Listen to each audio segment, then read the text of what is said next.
at, I think, what is the third attempt. We are live. I hope we are live. What a start. Anyway, hello, welcome to Sunday Hockey Breakfast, the first Sunday Hockey Breakfast of the season. I am Matt, and yes, I had this all planned out. I've done streaming before. Thought it was all fine, and then it was throwing up conflicts as bit rates or something or other. I didn't understand it. I've managed to get it to work. I think it seems to be going live. Let's run with it, and we'll see from there.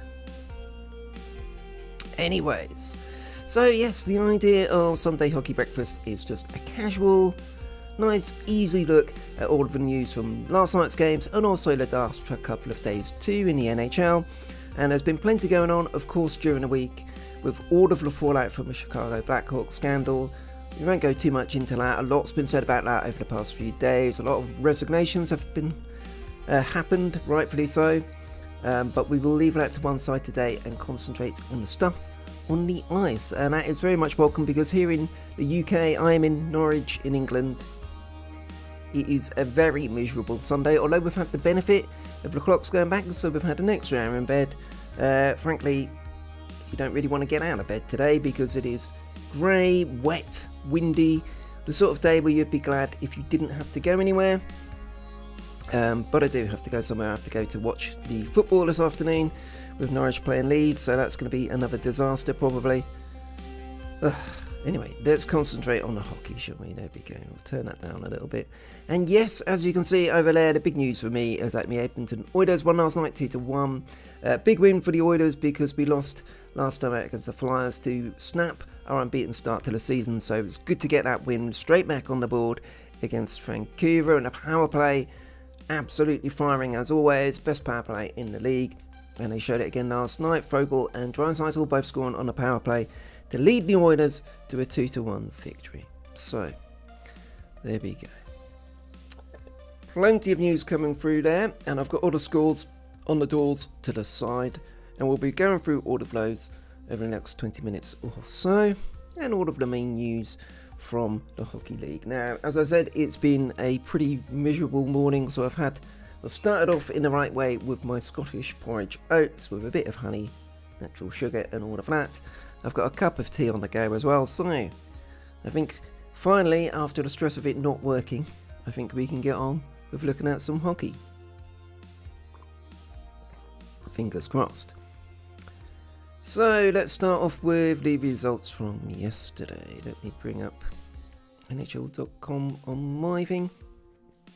A few things, I guess, to pick out really. The starting point has to be the feel-good story, until the game actually happened, I guess, was Sidney Crosby finally making his season debut for the Penguins after starting off in injured and with so many other injuries that the Penguins are suffering at the moment. Huge boost for them to get Crosby back. Returning from wrist surgery, the game didn't go the way the Penguins wanted, losing 4-2 at home against the Devils. But there we go, it was at least Sidney back on the ice. Looking at NHL.com, Jesper Bratt scored on a penalty shot with 3 minutes remaining in the third period. The New Jersey Devils spoiled Sidney Crosby's season debut by defeating the Pittsburgh Penguins 4-2. There we go. Crosby was called for tripping when he pushed Bratt into Penguins goalie Tristan Jarry. Oh my god. So it was Crosby who gave it away, and blimey O'Reilly. How about that for a return? There's a quote from Crosby here. Conditioning felt alright, just timing is obviously a little off. It's hard to gauge that when I haven't been in this situation before. Obviously would have liked it to have gone better. There we go, yeah. Amazing. The notes on NHL.com. Crosby begins his 17th NHL season, tying the legend Mario Lemieux for the most seasons played with the Penguins. There we go. And perhaps interesting there, New Jersey killed each of Pittsburgh's 5 power plays after allowing the Calgary Flames to score on 2 of 3 in a loss on Tuesday. So I would assume Crosby was on the power play. I haven't looked up the details, but yeah. The Devils definitely needed a win there, and looks like they got one in good fashion by stopping the feel-good factor of Sidney Crosby being back on the ice and doing a job. So good for them. The next story I wanted to have a look at was Florida. So the Florida Panthers were unbeaten after 8 wins in a row, but that streak has now ended, albeit in shootout fashion, against the Boston Bruins. So let's have a look at that. Obviously, new head coach, interim head coach in for yesterday's game, or the previous game, because of resignations, for things we won't go into again here today. But yeah, so Bruins went 1-0 up. Charlie Coyle in the first period, right at the end of the first period. About 42 seconds left there. Anthony Duclair, who's been in the goal, 6 goals so far this season, got one there to bring the Panthers level. Barkov scored a power play goal to put the Panthers 2-1 up. But Charlie McAvoy, first goal of the season, on a power play, levelled it up. And then, yeah, the Bruins won on a shootout. So that is the first time the Panthers have lost this season. Still an incredible start. A big win for the Bruins there. But that goes the unbeaten run. So that means that Carolina are the only unbeaten team. I believe they play today. We will go on to the Sunday schedule after looking at today's results. But there we go. Yes. Panthers get knocked off by the Bruins. Next up, we do have to talk about Chicago. The week they've had, everything's going wrong for them. Hard to feel any sympathy, of course, for the organisation, if not for the fans. But the Blackhawks still without a win on the season. They lost 1-0 against the Blues. 9 losses thanks to St. Louis. So there's 2 overtime losses along the way. So they are 0-7-2 to start the year off. And you do have to wonder, even before the fallout from the investigation, there was a lot of disquiet in Chicago. There was weird talk from their front office about rebuild when the moves they made over the off-season were not of a rebuilding team, so it seemed like excuses coming out early. You do have to wonder what Marc-Andre Fleury is thinking. Is that a potential trade? The Oilers are one of the teams who really could do with some goaltending. Issue is the salary cap and whether we can squeeze that in. But you do think that Fleury may be off at some point this season, because the Blackhawks are in a hole. Doesn't look like they're going to get out of it anytime soon. But the Blues come about. I think they lost their last game, didn't they? So they're 6-1-0. Good start to the season for St. Louis. Not a team you would expect, I would say, to really go deep in the playoffs this season, but they've started off well. So if you're starting off well, you're doing well. And yeah, ride that wave as long as you can, I think is the message. Talking about riding the wave, let's look at the Sharks, because how about those San Jose Sharks? They beat the Jets 2-1 in overtime yesterday, but the story was how many people they had out. Literally 8, I think it was. They had the coach was out and 7 players, all put in COVID-19 protocol. So, wow. That was a big effort by the guys out there on the ice to turn it round. Timo Meier with his 5th goal for the season in overtime, getting a win for the Sharks against the Jets. Huge effort by the Sharks. That's I call it SAP Centre. Do you call it SAP Centre? It's either SAP Centre or SAP Centre. Call it what you will. The Sharks won there yesterday, so they will be happy and they can call it whatever they like when you get a win like that. So good on them for getting a win. They go to 5-3-0 on the start of the season. The Jets are 4-2-2. And unfortunately for me, as an Oilers fan, the team we do have to get to is the Calgary Flames. They are on fire, as you would expect the Flames to be, but they are rocking and rolling. Start the season with a loss and an overtime loss, but they have now won 6 in a row, including yesterday against the Flyers, 4-0. Look at the team go. And, you know, there is a thing I can put on this with the Oilers, because I think it was a couple of off seasons ago, Jacob Markstrom was the guy who Ken Holland looked like he was trying to get, wasn't able to. The Flames got that one done, and he has been in great form the last 2 or 3 games. I've seen highlights of.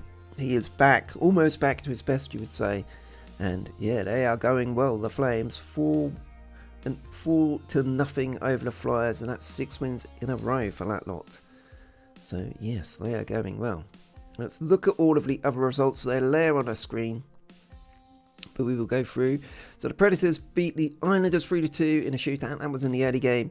And Islanders 3-2, hardly a disaster, but they're not starting off in a way that I know a lot of people thought they might. They were a tip to get to the Stanley Cup this year by some people. So yeah, they need to get their rear end in gear. Predators with 4 wins on the season now. Deary me, the Canadiens, they are 2-7. They got a win yesterday or the day before, didn't they? Their second win of the season, but the 7th loss on the year came at the hands of the Kings. The Kings are in desperate need of good news. It's only their second win of the season, and they've got a couple of key defensemen out, of course. So yeah, big win for the Kings, 5-2. Maple Leafs got the better of the Red Wings, 5-4, high scoring game there. Let's see, any details. No goals by Austin Matthews, which is always a surprise with Toronto, but they got it done. Looks like, 5 different scorers for Toronto, so they were spreading the goals around against the Red Wings. 3 goals for the Red Wings and Maple Leafs both in the third period, so that one really got going in the final third. The Avalanche, now they're a team that started off really slowly. Another team tipped by many to be a Stanley Cup contender. And difficult start for them, but they won 4-1 over Minnesota Wild, who've had a good start to the season. That puts Minnesota 5-3-0 on the season.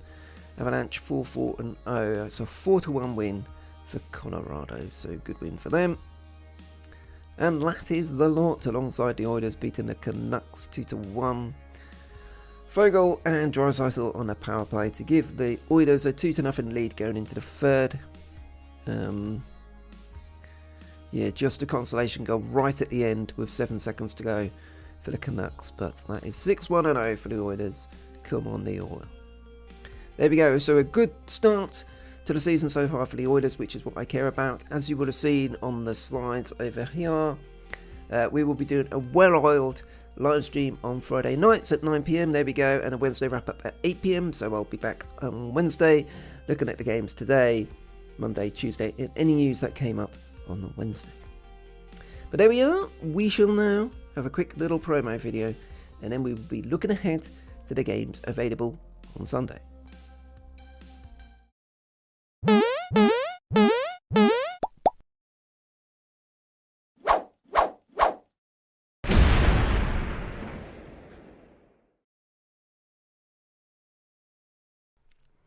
Okay, so we are back.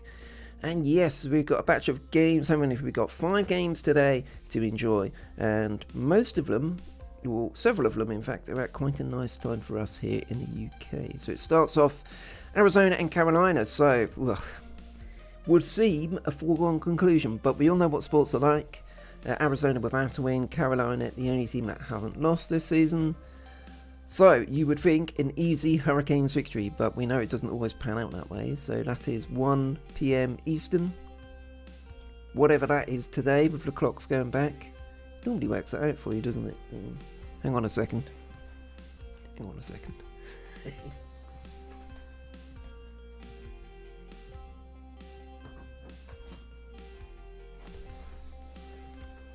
It works it out on my iPad, so I'll have a look on here.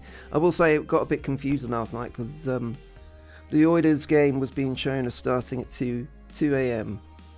And I was like, is that actually 2 AM or 3 AM? Or what time does that actually mean with the clocks going back overnight? Yeah, I worked it out in the end, thankfully. It was 2 AM. So, yes, let's have a look at Sunday's games if the app will work for me. Here we go. So, yes. Coyotes and Hurricanes is at 5 PM UK time, 1 PM Eastern. We then have a couple of games at 8 PM UK time, 4 PM Eastern. So Montreal against Anaheim Canadiens, desperate for a win, but as are the Anaheim Ducks. They're 2-4-3 so far this season. At the same time, the Buffalo Sabres. Wow, how good are the Buffalo Sabres? Or at least how good has their start been? Maybe they're not quite as good as their record would suggest, but they have started off brilliantly.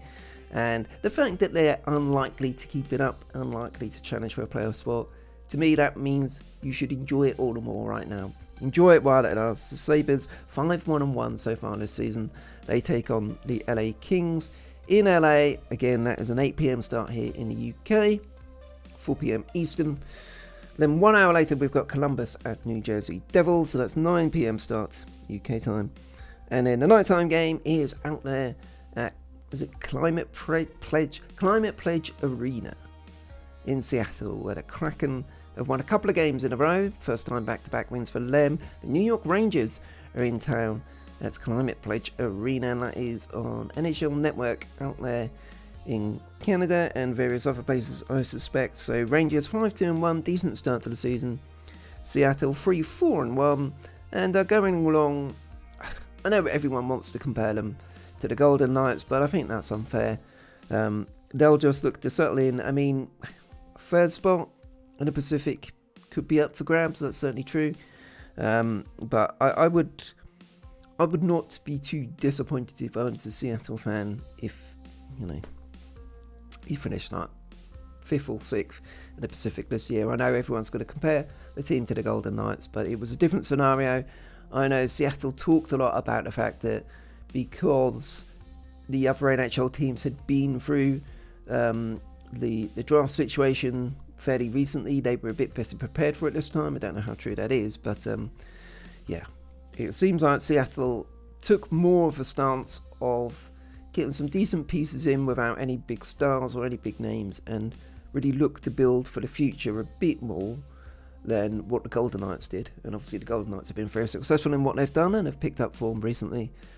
But yes, should be interesting. And good to see hockey back in Seattle, that's for sure. Great rivalry, I am sure, with Vancouver, which is good news for hockey. And yeah, good to see Seattle back in the NHL, and should be a good game there tonight. I don't know which one of those are on UK TV. Let me try and lean over my thingy. Oh, come on. I hate Premier Sports. I hate Premier Sports with a passion, because so many things of theirs don't really work properly. Like the TV schedule, you have to go to premiersports.com to actually see the schedule. Let me see.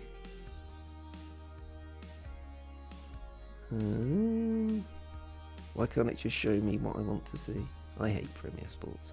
There we go. Okay, NHL list. Upcoming fixtures. Okay, so they've got the Rangers and Seattle game is the one they've got on. So that is 1 a.m. on Premier Sports 1 here in the UK. So that is that. And then the next game they've got on, actually they've got Seattle on again in the early hours of Tuesday. Seattle at Edmonton. That's a bit annoying that it's on Premier Sports, as people in the UK will know. It can be a bit annoying it being on Premier Sports, but there we go. Ooh, I look forward to that one. So that is what we've got coming up, and yes, let's have a quick look at the standings whilst we move on. So, in the Eastern Metropolitan, Carolina, who will be playing today at 5 o'clock against the Coyotes, 7-0-0, 14 points on the board already. Washington, the other team who haven't lost in regulation time, but have lost 3 overtime games. They are 5-0-3. Rangers are in third. Philadelphia 4-2-1. Pittsburgh at the bottom of the Eastern Division, 3-3-2. Although tied on 8 points with 3 other teams, so very early in the season for them. Florida still out in front in the Atlantic, 8-0-1 with 17 points. Buffalo in second with 11. Tampa Bay haven't really got going. They've looked up a bit recently, haven't they? They're 4-3-1 now with 9 points on the board. Montreal from the Stanley Cup to a 2-7-0 record, bottom of the division. Then in the Western Central, St. Louis out in front with 12 points, 6-1-0. Winnipeg just behind him with 10 points. Colorado starting to come together, it feels, 4-4-0 with 8 points on the board. And the two teams there without a win, Chicago and Arizona. Will Arizona get one today? Will they shock the hockey world and beat Carolina, I think not, but you never know. And finally, in the Pacific, unfortunately for me, the Calgary Flames are flying out on top with their 6 wins in a row. 6-1-1 for them, 13 points. Edmonton just a point behind, 6-1-0. Then it's San Jose and Vegas who are starting to move up, with the Kings trailing behind at the bottom of the division, 2-5-1. But the Kings are looking to get going against the Buffalo Sabres today. There we go. It looks like it's basically worked. So hopefully it has. It's a start. It's a starting point, and thank God it ended up going okay on the third attempt. Anyway, best laid plans and all of that. It's always the way, isn't it? So thank you for watching. If you've been watching live or you're watching on repeat, this is generally going to be the format for Sunday Hockey Breakfast. Having my breakfast and looking up the news from the previous night. I'll be able to bring in a few more graphics next time. I try to keep it relatively simple because of predicting some issues which I've had. But there we go. So that's a good start here. One Oiled will come along on Friday, but before that we have the Wednesday wrap-up. There we go. So that will be 8 PM UK time. But I will be going over the stories from the previous few days. And yes, looking forward to that one. So thank you for watching. If you've been watching live or watching on repeat, drop your comments. Hopefully it went well. I'll have to watch it back to see if it all came through properly. But it's a start. And we've got hockey back. It's November tomorrow. It seems ridiculous that it's November tomorrow. Christmas stuff is in the shops already. What a year. What a world we live in right now. Eh? But anyway, hockey is on the cards, and there's lots of great hockey to enjoy. So let's enjoy the hockey. Let's ignore the sound of the rain hammering against my window and the thought of having to go out in it this afternoon to watch Norwich play Leeds, and just think about the Oilers getting a win last night and some great hockey action to watch this evening. I've been Matt here at Daffodils Puck. Thank you for watching the live stream or watching on repeat, and we'll be back on Wednesday evening at 8 PM here in the UK. There you go, for the Wednesday wrap up. See you soon.